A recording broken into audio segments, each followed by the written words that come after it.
Pikne. Published by Wikipedia. Pikne is the god of lightning in Estonian mythology. In Finnish, lightning is sometimes called pitkainen, which is similar in meaning. It is likely that both are taboo euphemisms. There was an Estonian satire and humor magazine called Pikker. Legend. In the Middle Ages, the pagan priests made animal sacrifices to Pikne. The most famous priest of Pikne was the 17th century Jurgen of Whitla, who uttered the following prayer. Take it Pikne. The bull we are offering. With 2 horns. And 4 hooves. For plowing and harvesting. Pikne was protector of the holy river Vohandu in Voru County, and punished people who built mills there by sending them no rain. The incident along with the prayer was recorded by the pastor Johann Gutzlaff in his work Kurzer Bericht und Unterricht von der Falsch Heilig Genenten Bach in Liefland Wohanda. This prayer was used by the Estonian composer Veljo Tormas in his 1974 choral work Litany to Thunder. According to the myths collected by Matthias Johann Eisen, Pikne is the brother of Ko and the son of Uku. The evil underworld god Vanutuhi stole his whistle or bagpipes. Without blowing it, the gods couldn't help the farmers who were praying for rain. Uku was angered and sent Pikne back to earth, where he worked as a farmhand. He visited a wedding, where he pretended to be a musician and regained his magic instrument.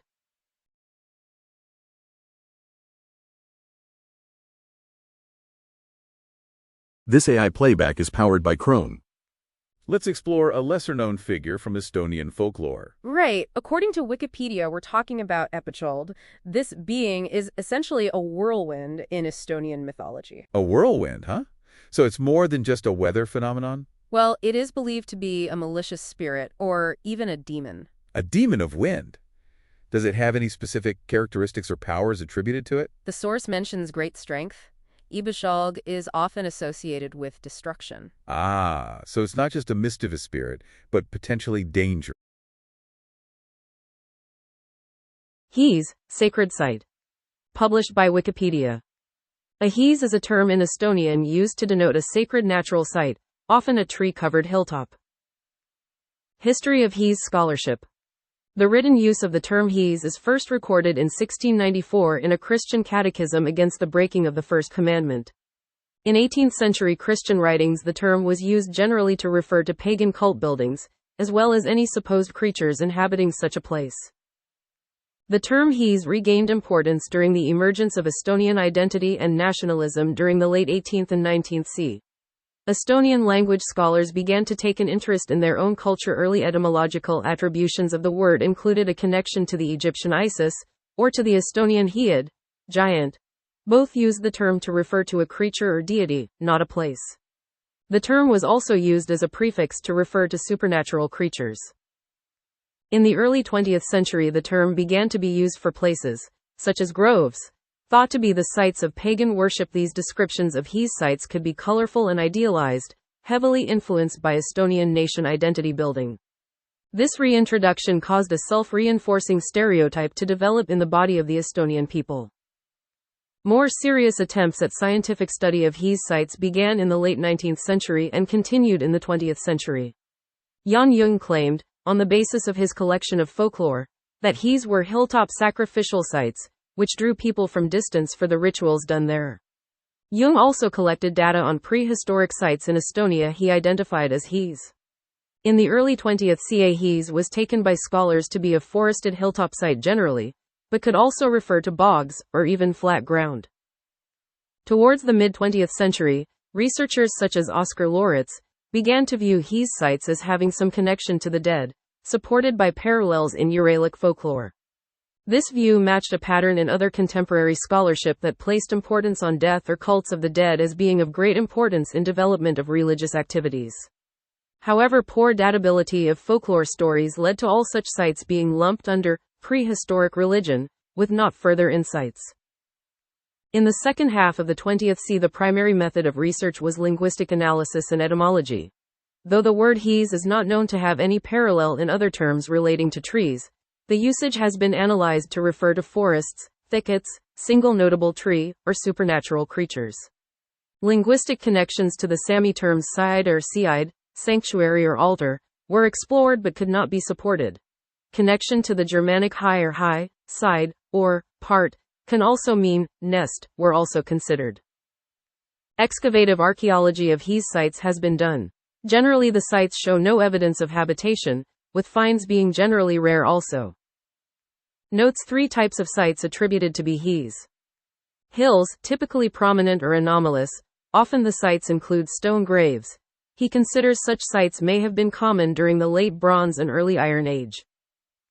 Plain sites, lacking any distinguishing feature, associated with nearby settlements, and lacking any connection to dates before the Late Iron Age. Hidden sites, places in isolated locations such as bogs, in references in Estonian folklore journeys to such places were connected with personal journeys focused on healing. John Ucks considers that the hilltop sites were abandoned as religious practices changed. Relationship with Christian Church. Some Christian churches in Estonia are suspected to have been built on formerly sacred sites. This includes 2 churches on Saaremaa. Jumala. Published by Wikipedia. Jumala, Jumal or Jumo means God in the Finnic languages and those of the Volga Finns, both the Christian god and any other deity of any religion. The word is thought to have been the name of a sky god of the ancient Finnic-speaking peoples. Jumala as a god of the sky is associated with the related Estonian Jumal, Mari Jumo, and is thought to stem from an ancient tradition of the Finno-Ugric peoples. Etymology. The Finnic and Mari terms for God are usually considered to derive from a common Finno-Permic root Juma. Related terms have been proposed to be found also in the Mordvinic languages. Endel, Jondal, lightning, interpretable as an old compound meaning fire of Juma. A single 17th century source on Mordvinic. Moreover, this name replaced the original Finno-Ugric word for heaven, which is preserved in the Sami and Permic languages but whose meaning was shifted to air in Finnic. The older sense remains in the Finnish divine name Ilmarinen. No certain equivalents are found in the Ugric languages, though a minority view proposes a connection with words meaning good, such as Hungarian jo, Northern Mansi emas, jomas. The source of these words has been reconstructed as *jomv rather than Juma. Jumal. In Estonia, Jumal was the name of the god of the sky. He was believed to make the earth fertile through the rains of the summer's thunderstorms. Among the South Estonians, he was represented by a wooden statue in their homes. In Finland, Jumala was the name of 2 of the Finns' sky gods, or one of 2 names for the sky god. According to John Martin Crawford in the preface to his translation of the Kalevala, the Finnish deities, like the ancient gods of Italy, Greece, Egypt, Vedic India or any ancient cosmogony, are generally represented in pairs, and all the gods are probably wedded. They have their individual abodes and are surrounded by their respective families. The heavens themselves were thought divine. Then a personal deity of the heavens, coupled with the name of his abode, was the next conception. Finally, this sky god was chosen to represent the supreme ruler. To the sky god, and the supreme god, the term Jumala was given. Later on, the sky itself was called Taivas and the sky god Ukko Waila Jumala, literally grandfather or old man overgod. However, when Christianity came to dominate Finnish religious life in the Middle Ages and the old gods were ousted or consolidated away from the pantheon, Jumala became the Finnish name for the Christian god. Krat. Published by Wikipedia. Krat, also Pisuhand, Puik, Tulahand, Vadaha, is a magical creature in Estonian mythology, a treasure bearer. In Vodic, a similar creature is called Lemmas. In Finnish mythology, there is a treasure guardian called Krati or Arni. Krat is related to the Germanic and Slavic Shrat, also known as Puck, but also Nordic gnomes and wights, and they likewise sometimes transform into fire drakes or thereof dragons to transport and guard their treasures. Description. Estonia. A krat was a creature formed from hay or of old household implements by its master, who then had to give the devil 3 drops of blood to bring life to the krat. The krat was notable for doing everything the master ordered it to and was mostly used for stealing and bringing various goods for the krat's owner. It was said to be able to fly around. An interesting aspect of the krat is that it was necessary for it to constantly keep working, otherwise it would turn dangerous to its owner. Once the krat became unnecessary, The master of the krat would ask the creature to do impossible things such as build a ladder from bread, as portrayed in Andrus Kvorik's Rehapap. Impossible tasks took so long to complete that it caused the krat, which was made of hay, to catch fire and burn to pieces, thus solving the issue of how to get rid of the problematic creature. In folk astronomy, a bolide was thought to be a krat that had been given an impossible job. The enraged krat was thought to catch on fire and burn away as a fireball. Metsema. Published by Wikipedia. Metsema is the mother spirit of the forest in Estonian mythology. Etymology. The name Metsema translates to forest mother in Estonian. For this reason, the word Metsema can also be used as a descriptor of other similar deities in Eastern European mythology, for example Vairava. Mythology. The mother of the forest acts as ruler and guardian. She is sometimes also connected with fertility, acting as a midwife in some texts. Forest spirits are said to be found in each forest, ruling over the animals, birds, trees, and berries. Wild animals, such as bears, snakes and wolves, are commonly connected with them across European mythologies. The shared elements of Finno-Ugric, Slavic, Baltic and Turkic mythology can be seen in similarities between forest mother spirits. Metsema has strong similarities with the forest mother spirits Vairava, from Mordvin mythology, and Mezamate, from Latvian mythology. Other related deities are the Lithuanian goddess of the forest and animals, Medeina, and the Finnish goddess of the forest, Mielikki. Mother deities are prevalent in early Estonian and Latvian mythology. Forest spirits in Estonian mythology are most often female, as can be seen with the similar Metsanitsi, Metsapiga and Metsapreli, all translating to forest maiden. This is in some contrast with Slavic mythology, where male forest spirits have the equivalent roles of protector of the forest. Estonian mythology, however, does have both male and female forest spirits, for example Metsavana, the old man of the forest and forest father. These kinds of deities are normally seen as solitary but are linked in some Russian and Karelian texts as husband and wife. According to Friedrich Reinhold Kreutzwald, straw puppets dressed alternately as Metsema and Metsesa were used in Metsiku Tegemine festivals in the 17th and 18th centuries. This, however, may be his extrapolation due to the Metsa etymological link, as there is no other written evidence of these names being used to describe the puppets. The Metsema Mond is an historic protected pine tree in Viljandi Parish, Viljandi County, Estonia. Metsavana. Published by Wikipedia. Metsavana, also known as Metsatot or Metsesa, is the old man of the forest, a forest deity in Estonian mythology. Etymology. Metsavana is a compound of Metsa and Vana. The names Metsatot and Metsesa translate to forest father or forest old man. Mythology. Metsavana is one of the many types of forest spirits found in Estonian mythology, for example Metsema and Metsa Haldhas. He is one of many examples of an old man forest deity. Finno-Ugric folklore has links with Slavic mythology, shown in Metsavana's similarities with the Leshy and corresponding Komi forest spirit, Vorsa. Female forest spirits are generally more common in Estonian and Latvian mythology, with male forest spirits found more often in Russian mythologies. Estonian forest spirits are often seen as tricksters, generally benevolent but posing some danger to humans who stray from the path or act against them. In Komi folk religion, he is referred to pseudonymously to avoid catching his notice, using names such as uncle and old man. Each forest has its own Metsavana. Metsavana is described as a tall elderly man with an unkempt beard, overgrown with moss. His clothes are made of birch and he wears a large birch hat and boots. Metsavana rules over the forest, deciding how plentiful the hunter's harvest will be, and he can speak with the birds and animals. They can be the protectors of wild animals, for example bears, wolves, snakes and foxes. Friedrich Reinhold Kreutzwald states in his book on Estonian mythology that as late as the 17th and 18th centuries straw puppets dressed alternately as Metsema and Metsesa were used in Metsiku Tegemine festivals.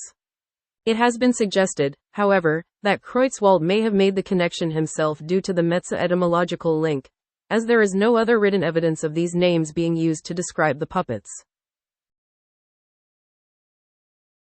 Pico. Published by Wikipedia. Pico is an ancient Estonian and Finnish god of crops, especially barley and brewing. In the area of Setomaa, between Estonia and Russia, inhabited by the Seto language-speaking Setos, the cult of Pico was alive until the 20th century. Today, the Seto people also revere Pico as their national hero and king. The name and figure are widely used as a national symbol. Name. Magnus Olsson connected Pico to Norse Bigver, whose name comes from the Norse word for barley. If Pico's name came from Proto-Norse, it would require the existence of the Proto-Norse form *begwu for barley. Karle Krone pointed out the Finnish connection of the name Pekka to Pietari. Nils Lid initially believed Pekko to not be alone, but the name of the common horsetail. Uno Harva denied this, stating that the word of the plant in the Karelian Isthmus and Ingria is Pakko instead. Legend. In Finland, Pico is known as Pelin Pekko, Pekko of the field. First mentioned by Bishop Agricola in 1551 as the one who granted the growth of barley, Chris Fried Ganander called him the god of barley. He gave good wort called Pelin Maida, milk of the field, and drinking it was called tasting or drinking Pelin Pekko. Martti Havio connected Pelin Pekko to St. Peter. According to Harva, Finnish Estonian Pekko is the haltia of barley and drinks made of it. He also considered Pekko to have originally been the personification of barley. Anna-Leena Siakala supported Harva's view over Havio's. Additionally, as beer in runic songs is often described as something which makes people festive and sing, Harva called Pekko the ancient Finnish Bacchus, and called him the god of song and poetry as well.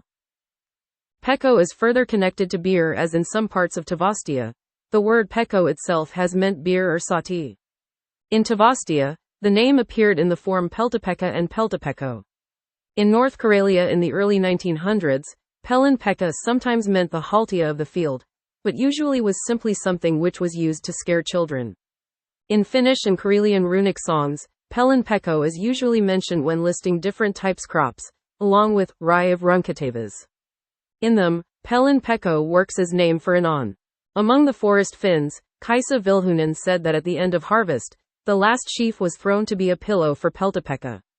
Harva thought that the tradition from Kavi in which the milk of a black sheep is brought to the field when barley is becoming dry means a sacrifice to Pico. A rare Karelian song states that Pekka created a swidden and Ani then sowed barley and brewed the first beer. Ani has been seen as the personification of luck, but Siakala argued that Ani is the same as Osmo mentioned in Finnish runic songs, the mythic sower of barley and brewer of beer. This, in Siakala's opinion, proves that Pico is an older personification or protector of barley and not a reference to St. Peter. In Haidajarvi, Suomussalmi, if someone had hurt themselves while falling onto the ground, soil was boiled in the liquid given to the patient. While reading a spell where the pain is asked if it came from the ground, Pico from the field, and is ordered to go back into the ground. Pico is sometimes associated with Estonian Pikne, Baltic Perkunas or even Christian St. Peter. Seto traditions. Before Pentecost festivities, before the dawn broke, young Seto men held a ritual fight until the first drop of blood was shed. The bleeding person became the host of the next year's feast. Black candles were lit to revere wooden idols of Pico. The people chanted, Pico, Pico, come to drink the beer, and some older men called the priests of Pico made sacrifices. The second holiday dedicated to Pico was held after the harvest. Pico was also revered during Candlemas and midsummer feasts. The carved idols of Pico were kept hidden in granaries around the year. The head of the idol typically had holes for candles. A third holiday was held around August 4th, in which the people of Setomaa sing the local anthem, host a musical competition, and elect the next representative of Pico for the year, before they end the celebrations with a military parade.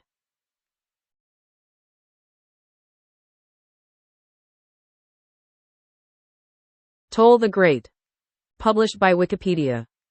Suur Tol is a mythological giant hero who lived on the Estonian island of Saaremaa. Legend. Suur Tol lived with his wife Piret in the coastal village of Tolust by the Baltic Sea. He tossed huge rocks everywhere, mostly aiming for his archenemy Vanutuhi or other enemies of the local Saaremaa islanders. Although Tol was the king of Saaremaa, he lived as a common farmer. He often visited his brother Liger on the neighboring Hiiumaa island. He was so tall that he could almost walk there. His walking stick was a 5-fathom spruce tree trunk. Tol was always kind and ready to help, but very hot-tempered. He loved to eat cabbage, drink beer, and go to the sauna. Death.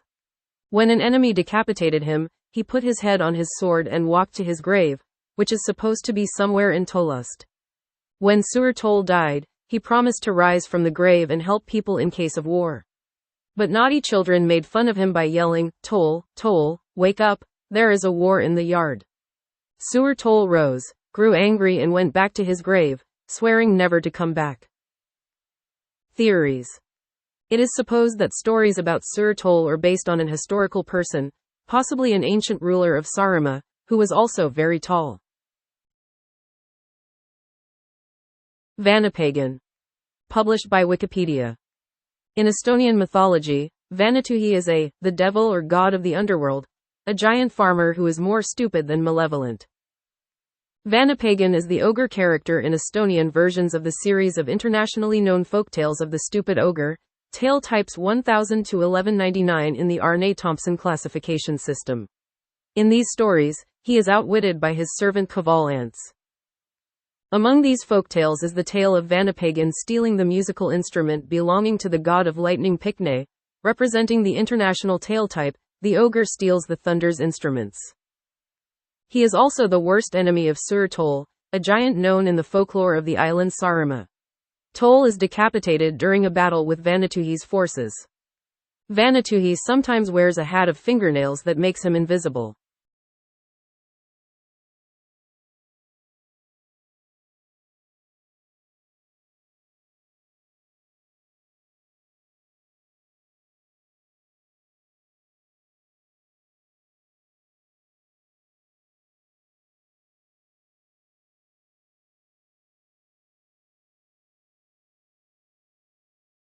Tuonela.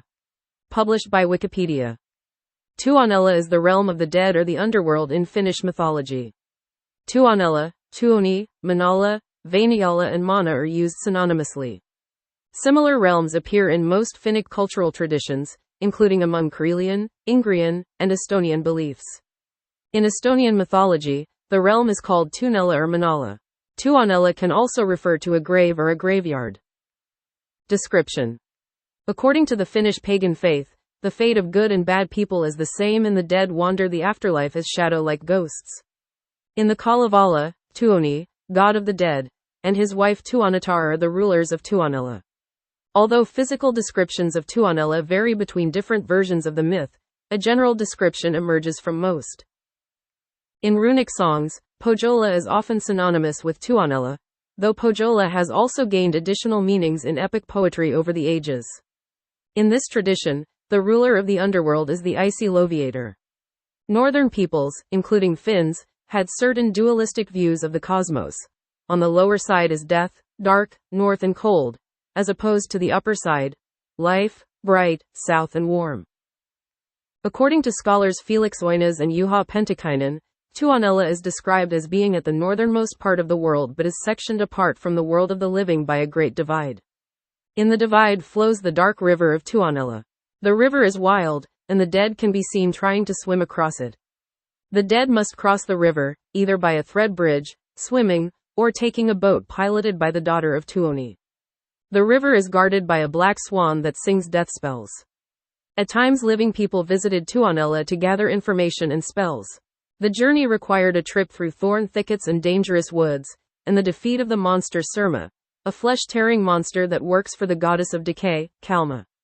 Once in Tuonela, the living were not allowed to leave. They would be welcomed by Tuonatar, who would offer them a memory-erasing beer to erase their former lives. Shamans could visit Tuonela by falling into a trance and tricking the guards.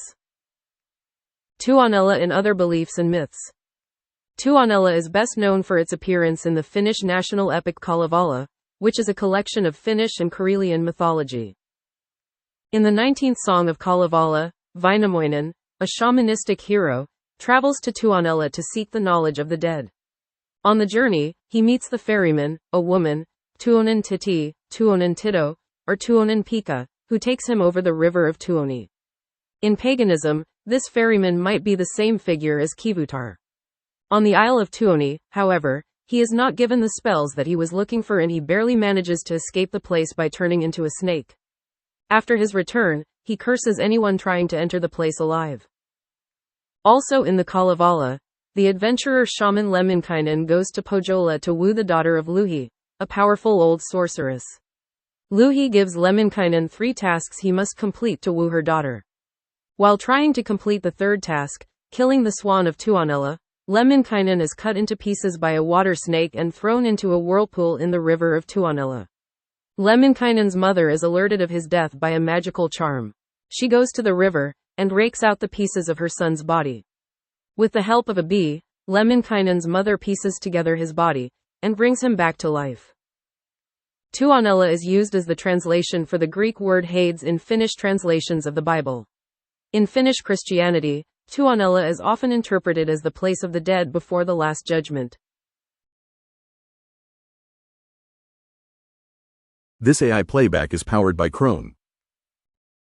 Let's explore the realm of Finnish mythology. Okay, according to Wikipedia, Tuoni is the god of Tuonela, the land of the dead. So Tuoni embodies death and darkness? That's right, and he's married to Tuonetar. And they have children? Yes, Kipututter, Tuenqueka, and Lobitar, who are all divinities of suffering. How is Tuoni depicted?